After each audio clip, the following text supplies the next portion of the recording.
सभी को नमस्कार। आप सब कैसे हैं? आज हम बात कर रहे हैं हाल के भारत पाकिस्तान तनाव पर। हमारे पास कई स्रोत हैं, news reports, think tank analysis, कुछ ऑफिशियल स्टेटमेंट्स भी। ये सब अप्रैल से जून 2025 के बीच जो हुआ उस पर हैं। कोशिश ये है कि हम समझें कि हुआ क्या था, मतलब घटनाओं का क्रम क्या था, क्या बड़े एक्शन लिए गए, और हाँ, दोनों देशों का अपना अपना नज़रिया क्या रहा। तो चलिए खोलते हैं इसे परत दर परत। तो शुरुआत हुई 22 अप्रैल को। भारत प्रशासित कश्मीर में पहलगांव में एक आतंकी हमला हुआ और ये काफी बड़ा था। इसमें 26 नागरिकों की जान चली गई।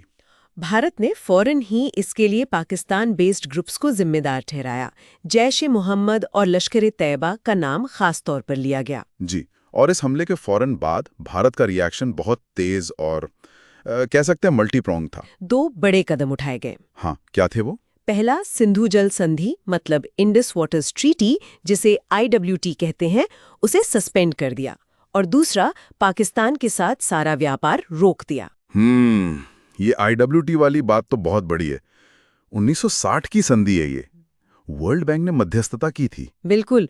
और इसे दशकों से, यहाँ तक कि पिछले युद्धों के दौरान भी भारत ने नहीं तोड़ा था। इसे एक तरह का मतलब विश्वास बनाए रखने वाला जेस्चर माना जाता था। भारत सरकार ने अवश्य इसे स्ट्रेटेजिक रीबैलेंसिंग का नाम दिया। स्ट्रेटेजिक रीबैलेंसिंग, दिलचस्प शब्द है। लेकिन संधि का निलंबन तो एक बहुत ही सीरियस कदम था। दशकों पुरानी स्थिति बदल गई इससे। हाँ, बिल्कुल। और पाकिस्तान ने भी तुरंत जवाबी कार्रवाई की। उन्होंने भी कई कदम उठाए। जैसे भारतीय फ्लाइट्स के लिए अपना एयर स्पेस बंद कर दिया, अपने डिप्लोमैट्स वापस बुला लिए, वीजा कैंसिल कर दिए, और तो और शिमला समझौते को भी सस्पेंड कर दिया, और ट्रेड तो रोक ही दिया था। बाप रे! तो मतलब डिप्लोमेटिक रिश्ते लगभग खत्म ही हो गए। हाँ, बहुत नीचे चले गए थे। और ये तनाव सिर्फ डिप्लोमेटिक नहीं रहा। मई आते आते तो मिलिट्री लेवल पर भी मामला गर्मा गया था। भारत ने ऑपरेशन सिंदूर लॉन्च किया। जी, 7 से 10 मई के बीच। इसमें रिपोर्ट्स के मुताबिक मिसाइलों का इस्तेमाल हुआ, क्रूज ड्रोन्स का भी। क्रूज ड्रोन्स, अच्छा। हाँ, और हवाई हमले भी किए गए। निशाना सिर्फ आतंकी ठिकाने नहीं थे, बल्कि पाकिस्तान के एयरबेस जैसे नूर खान और शोरकोट, उन्हें भी टारगेट किया गया। तो ये तो काफी सीरियस एस्केलेशन था। पाकिस्तान का क्या जवाब रहा इस पे? पाकिस्तान ने भी फिर मिसाइलें दागी, जम्मू जिले में मोर्टार से हमले किए। और एक नई बात ये हुई कि पाकिस्तान ने शायद पहली बार अपनी मिलिट्री ऑपरेशंस में ड्रोन्स का इस्तेमाल किया। अच्छा, ड्रोन्स का इस्तेमाल। जी। हालांकि इस बढ़ते टकराव के बीच 10 मई को दोनों देशों के DGMOs मतलब directors general of military operations, उनके बीच हॉटलाइन पर बात हुई। हाँ, हॉटलाइन तो है उनके बीच। और वो एक मिलिट्री सीज फायर पर सहमत हुए। लेकिन जमीनी हकीकत ये थी कि सहमति के तुरंत बाद ही वायलेशंस की खबरें भी आने लगीं। तो सीज फायर बस नाम का ही रहा शुरुआत में। इसी बीच एक इंटरनेशनल एंगल भी आया। अमेरिकी राष्ट्रपति ट्रंप ने 18 जून को उन्होंने व्हाइट हाउस में पाकिस्तान के army chief general Asim Munir से मुलाकात की और उसके बाद दावा किया कि ये सीज फायर तो उन्होंने करवाया है। लेकिन भारत ने इसे माना? नहीं, बिल्कुल नहीं। भारत ने साफ कहा कि ये जो भी थोड़ी शांति हुई है, ये हमारी अपनी बायलैटरल मिलिट्री बातचीत का नतीजा है। उन्होंने किसी भी थर्ड पार्टी मीडिएशन को सिरे से खारिज कर दिया। ओके। और इसी दौरान पाकिस्तान के उस वक्त के विदेश मंत्री बिलावल भुट्टो जरदारी वो वॉशिंगटन में गए। उन्होंने चेतावनी दी कि सिचुएशन फुल स्केल वॉर की तरफ जा सकती है। उन्होंने ये भी कहा था ना कि आगे कोई टेरर अटैक हुआ या पानी रोका गया। हाँ, बिल्कुल। उन्होंने कहा कि भविष्य में ऐसा कुछ हुआ, जैसे टेरर अटैक या पानी के फ्लो को खतरा, मतलब संधि सस्पेंशन के जरिए, तो उसे युद्ध का कारण, कैज़स बेली माना जाएगा। तो मतलब जून में भी तनाव कम नहीं हुआ, बल्कि और बढ़ा। हाँ, कम नहीं हुआ।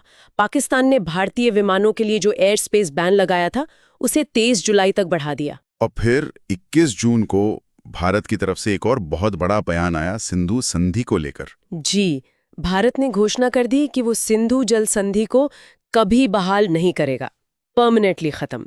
और ये भी कहा कि वो पानी को डाइवर्ट करके राजस्थान ले जाने की प्लानिंग कर रहे हैं। तो इसने तो संधि के वापस आने की कोई भी गुंजाइश ही खत्म कर दी। हाँ, बिल्कुल।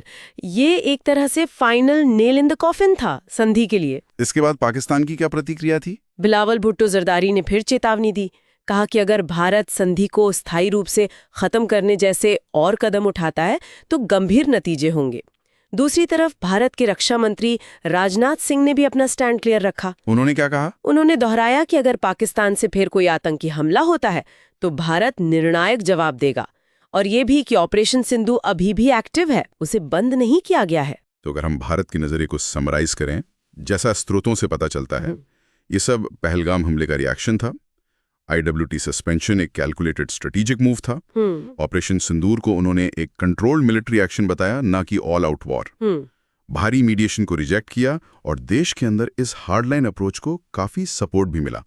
मैसेज क्लियर था, टेरर और टॉक साथ नहीं चल सकते। बिल्कुल सही।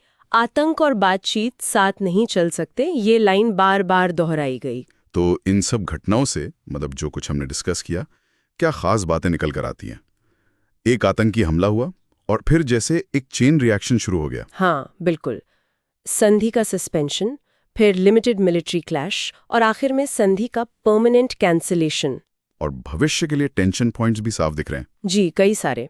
पहला तो पानी का मुद्दा है, जो अब संधि के बिना और भी पेचीदा हो गया है। दूसरा, ये एयर स्पेस रिस्ट्रिक्शंस।